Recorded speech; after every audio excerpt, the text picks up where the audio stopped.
आ गया है कि 14% समाज को तुम 36% टिकट देते हो।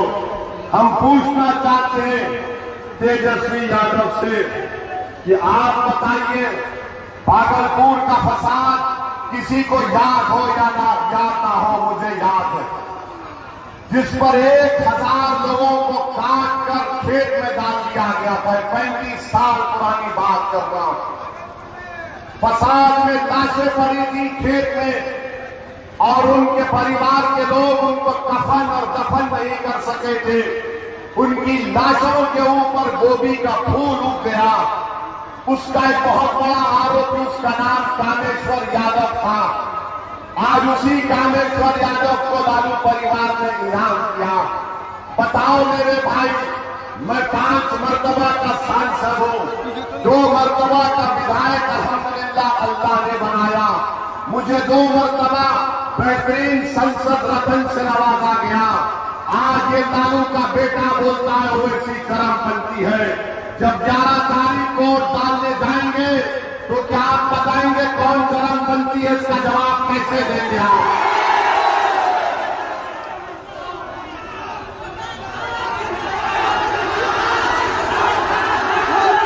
तो गठबंधन, अच्छा भागलपुर का जब फसाद हो रहा था यहां पर कि कौन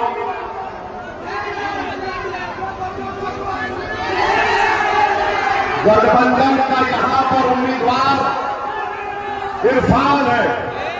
इरफान से पूछो कि भागलपुर का जब फसाद हुआ था, नरसिंहघाट हुआ था, तो क्या इरफान तुम्हारी पार्टी सत्ता में नहीं थी?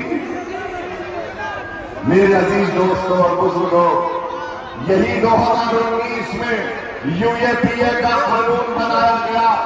तो क्या इरफान की पार्टी ने इस कानून का सपोर्ट नहीं किया जो अमित शाह लाए थे, जिसकी बिना पर आज पूरे बच्चे बिहार के भी हो, दिल्ली के हो, 5-5, 6-6 साल से जेल में है। तो मेरे अजीज दोस्तों और बुजुर्गों, हम आपसे अपील करने आए हैं कि आप अपना एक वोट 11 तारीख को नुकसान होने मत दीजिए। अपनी सियासी लीडरशिप को बनाइए। आप हमारे भाई को मत देखिए, आप मजलिस को देखिए, ओवैसी की बात पर यकीन करिए। और लोग बार बार हमको ताना मारते हैं कि ओवैसी यहां पर क्यों आता है हैदराबाद को छोड़कर। मेरे भाई, मैं 11 साल से बिहार और सीमांचल को आ रहा हूं और आता रहूंगा।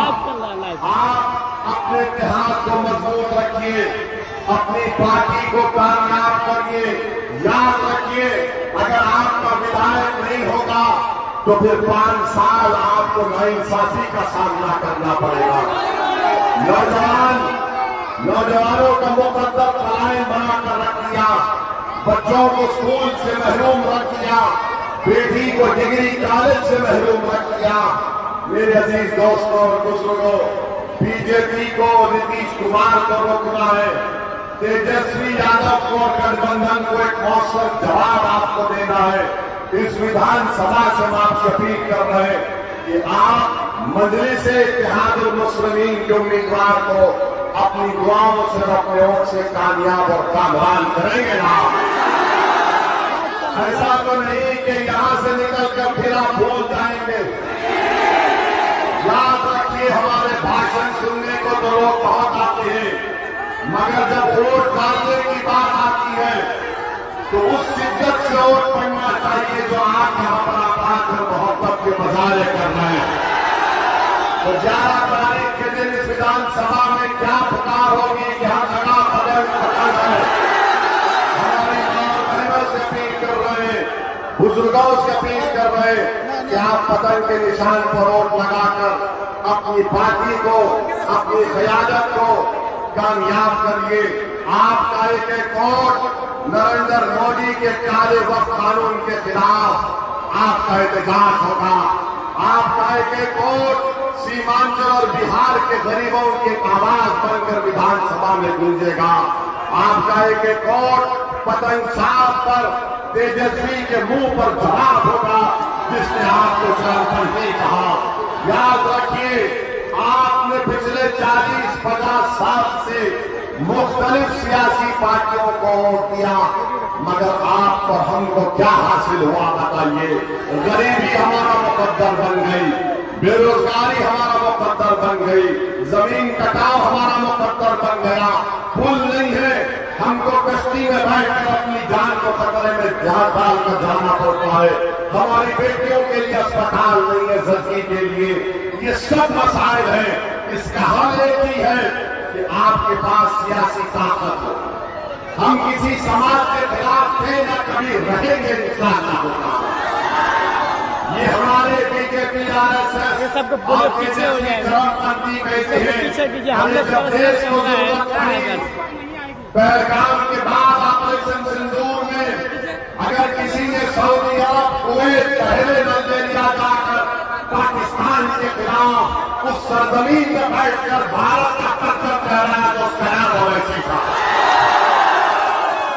खैर कोई बात नहीं, ये तेजस्वी जानता नहीं सियासत क्या है, अभी दूध के दांत नहीं निकले उसके। याद रखो, ये उम्र का भी कच्चा है और जबान का भी कच्चा है। तो गठबंधन इंसाफ नहीं कर सकता। बीजेपी और नीतीश कुमार को अलग ऐलान कर रहे हैं कि हम हिंदू राष्ट्र बनाएंगे। तो ऐसे माहौल में आपसे मैं अपील कर रहा हूं कि आप जो मजलिस और चंद्रशेखर आजाद और स्वामी प्रसाद मौर्य ने मिलकर हमने जो अलायंस बनाया जीडीए का, आप उन उम्मीदवारों को कामयाब करिए। आप आए, आपका बहुत बहुत शुक्रिया। 11 तारीख के दिन अपना एक वोट बटन पर बटन दबाकर अपने इतिहास का सबूत दीजिए।